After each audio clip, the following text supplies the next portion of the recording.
It's Weston back here with another Deck Tech video. Today we have another Avatar Special Edition. We are running Zuko in Exile, which is Fire Lord Zuko. Let's get straight into it. So, Zuko is an Abzan commander. He only costs the 1 red, the 1 white, the 1 black. He's a 2/4, and he says Firebending X, where X is Fire Lord Zuko's power. So what Firebending is whenever this creature attacks, add X red mana. This mana lasts until end of combat. And whenever you cast a spell from exile, and whenever a permanent you control enters from exile, put a 1/1 counter on each creature you control. So what we're going to try to do is blink things, exile things, try to play off of the mana.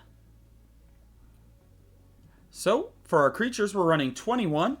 We do have APA in here, since APA lets us airbend, which allows us to exile any number of permanents with APA, and then airbending lets you then pay 2 to recast them from exile, which is a good way of getting some of your ETB triggers. So we also have ATLA Primal Storm in here. Can't put Big ATLA in here because Big ATLA has green. We have Halia, Guided by Light, Esper Sentinel, Alfarel Stone Chosen, All Fate Stalker, Dothi Voidwalker, Astali Reclaimer. We have Inti. We have Iraxa, Empress of Mars. I still think the art on this is super cool. I've never watched Doctor Who, but the art on here is pretty sweet.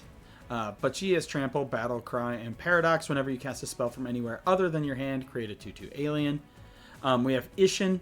If a creature attacking causes a triggered ability of a permanent you control to trigger, it triggers a second time, so you get 2 firebending costs. We have Ketramos, which he can't attack and block unless there are 7 or more cards in exile, and whenever 1 or more cards are put into exile from graveyards and or the battlefield during your turn, draw a card and lose 1 life. Since you're going to be blinking things and or drawing things, exiling things, Ketramos is pretty good. We have Lelia, we have Neali, we have Felia, the little quirky dog. We have Possibility Technician, which is an Edge of Eternity's card, which has whenever this creature or another Kavu you control enters, exile the top card of your library. For as long as the card remains exiled, you may play it if you control a Kavu. We have Prosper, we have Ragavan, we have Wild Magic Sorcerer. We have Tanook, Steadfast Second, which lets your red and artifact spells have warp. We have Rayblade Trooper, which is when this creature enters, put a 1/1 counter on target creature you control. Whenever a non-token creature you control with a 1/1 counter on it dies, create a 1/1 White Knight. And like I said, we have Ragavan in here. For our sorceries, we have Mana Geyser to Mana Accelerate. We have Vandal Blast to blow up our opponent's stuff. We have Fevered Suspicion, which is each opponent exiles the cards from the top of their library until they exile a non-land card. You may cast any number of spells from among those non-land cards without paying their mana cost, and it has Rebound. It does cost 8, but as you can see here, this is a bracket 2 deck, so sometimes 8 is going to be doable. We have Call Forth the Tempest, which has Cascade, and it deals damage to each creature your opponent controls equal to the total mana value of other spells you've cast. What's important is this exiles cards for Cascade.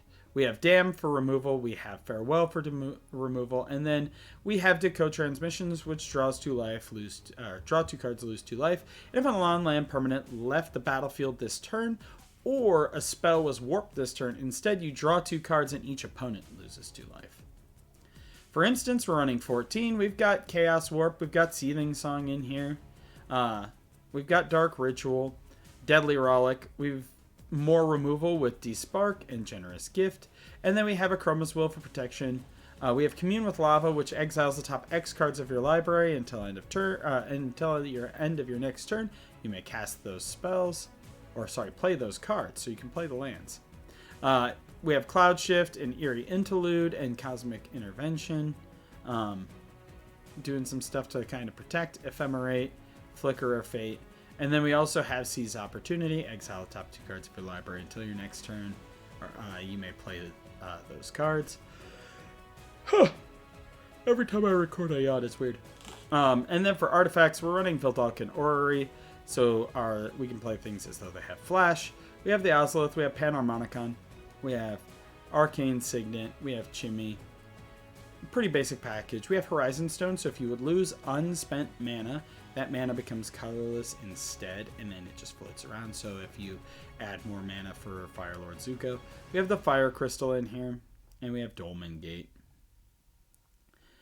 For enchantments, we have Aggravated Assault, so we can trigger extra attack phases. We have Reconnaissance, so that way we can declare our Zuko as an attacker and then use Reconnaissance to remove him from combat. We have Braid of Fire to add more mana to our mana pool. We have Teleportation Circle, and we have Wild Wasteland, which is skip your draw step, and at the beginning of your upkeep, exile the top 2 cards of your library. You may play those cards this turn. We have 38 lands, including Arena of Glory. I don't believe we are running any shocks in this deck. Nope. And we are not playing any fetches. I wanted a little bit lower to mid power, you know, represent something more budgety than like a $4,000 deck. We've got Winding Canyons. We have Windbrisk Heights. We have the Temples in here. Rogue's Passage in Midgar. But yeah, this is Zuko. Let me know what you think. And let me know, I think this deck has potential at up to bracket 4. I think it could be really good. But let me know what you think. How do you intend on building Zuko? Do you intend on building Zuko? As always, I am Weston with the Hidden Gibbon, and I will see you in the next Deck Tech video.